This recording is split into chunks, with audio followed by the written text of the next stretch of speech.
we say Allah. Okay, so that's God to the Muslims. Some say it's not even the God of the Christians and so on. It's just a God. Some even said it's a moon god. But let us now look at the linguistic of the word Allah. It in itself is the beauty of Islam. Because the word in Arabic doesn't mean God. Just in case you thought it did, it doesn't. Because we have a word in Arabic for the word in English, God. It's called Ilah. Ilah, God. God, Ilah. That's the word. But when we speak about the one and only God, the one that's to be worshipped, the God of Adam, the God of Abraham, and the God of Moses, God of Jesus Christ, peace be upon him, and the God of Muhammad, peace be upon him, we're talking about essentially the only God that's worthy to be worshipped. No other God. Now, what would be the proof for this? I realize that we have a lot of detractors who will say, no, it's not true, I don't believe it. Let's get a proof from the English translation of the Bible. That's a good place to start. Around the earth, there are many hotels and motels. And almost every one of them that you go to, there's a drawer beside the bed that when you open it up, you'll find a book in there and you'll take it out. Now, what is that book? And you already know the answer. It's the Bible.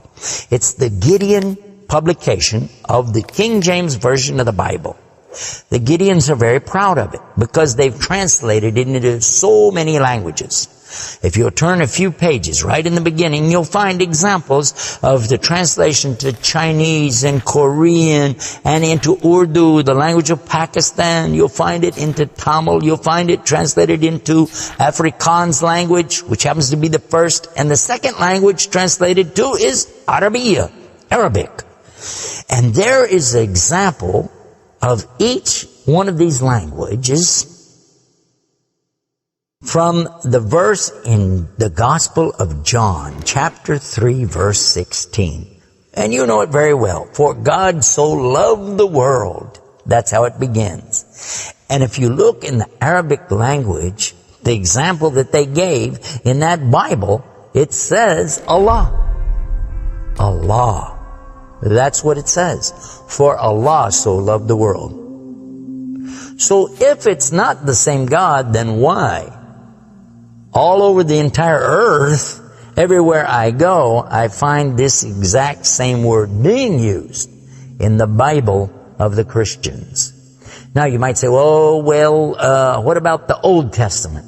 Well, just in case you would like to check it out, you can obtain a copy of this from our website. It's called The Beauties of Islam.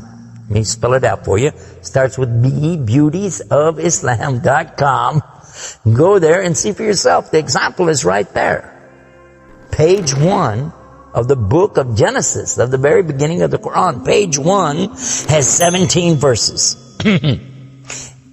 And there's the word Allah. Alif, Lam, Ha, 17 times. So just as it's the God for the children of Israel in Arabic language, and it's the God for the Arabs who are Christians, it's also the same God for the Muslims. The word is Allah. Why Allah? Why is it important to have this particular word, and why don't we have it in English? Now, I want to come to the etymology of the word. It comes from the word Ilah, and Ilah means God. But God is defined as what? Anything that's worshipped, whether it be something you can see or you don't see. Something you can touch or not touch, something that you can hear or not hear. A God could be anything. A God could be a rock, a stick, a stone, a bone. A God could be something that you could make with your hands. A God can be something you could use your imagination for. It could be a human being. A God could be anything. G-O-D, God could be anything. But there is no word in English for Allah. So when you translate the word Allah to be God, you've actually diminished the meaning of Allah. That's why whenever you translate the Bible from English to Arabic, you need to use the word Allah instead of God with a big G, which now gives us a clue to the problem. In the English language, they only have one word, God. Little G-O-D. It means something worshipped. It could be idols, images, pictures, statues. It could be human beings. It could be anything. This is God's. Little G-O-D-S. But when you mean the God, you have to capitalize the G. You have to make a big G. Now, what happens if you're going to start the sentence with the word God? You have to make a big G anyway, don't you? So you wouldn't know if it was God, big God, or God, a little God, just any old God. You wouldn't know. Also, whenever you're speaking to someone, they can't see the letters. So when you say God, which God? What God are you talking about? In Arabic, though, it's clear. When you say Ilah, okay, he's talking about a God. And Allah is an Ilah. But he's also Al-Ilah, the only Ilah. And when you say Allah, this firms it up. And there's no doubt in anybody's mind that you're talking about the one and only God. The word Allah in the Arabic language cannot be made plural. There can't be more than one.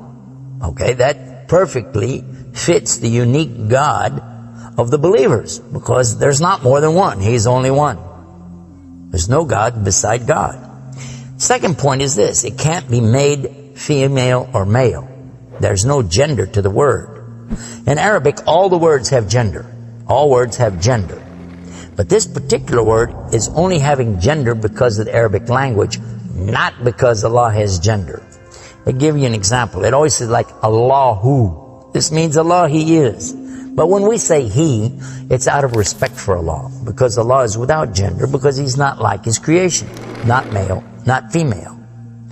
Additionally, we find that the examples in Quran, for instance, when Allah is talking about Himself, you'll find it says Nahnu. Nahnu means we. And Allah refers to Himself as Nahnu. He also says khalaqna. He says khalaqna. What does that mean? He's saying that we created. And throughout the Quran you find Allah referring to Himself as we, our, and us. And right away you're going to say, okay, if that's not plural, then what is? In fact, this is the royal we used by a king or a queen when they're giving decrees. We have it in English too, so you can understand. The king says, we decree the following, and he's talking about himself. It's the royal we. Now, I thought about this quite a bit, and I was trying to think, how could I give a better example? After all, most of us, myself included, never met a king, never met a queen, and so I'm not really familiar with that usage. Although it's there, I'm not sure what you're talking about. So then in studying the English language, we find that it's true that we do that when we speak to someone directly. Watch this. When I say, for instance, this cup. Okay. I would say, this is a cup. This is a cup of tea. I would say, this book is. I would say, those artifacts are.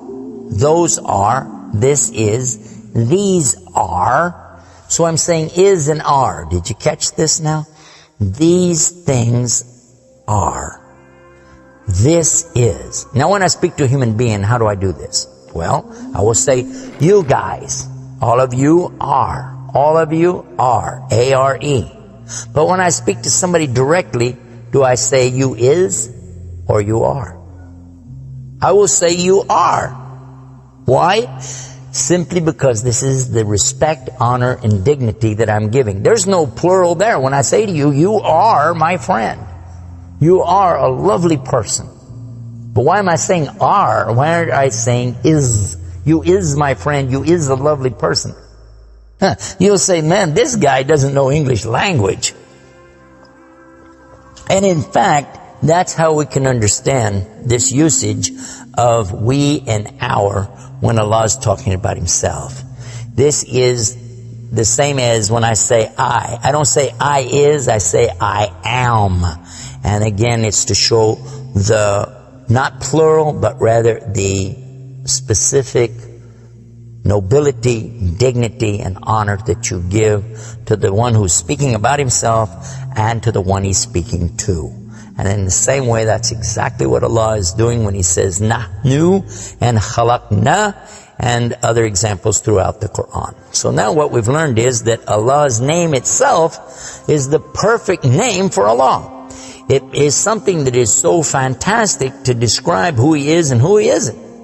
The one and only God. There is none other like Him, nothing like unto Him, Allah, and at the same time, the dignity, the royalty, the honor that's due Him is contained in His name.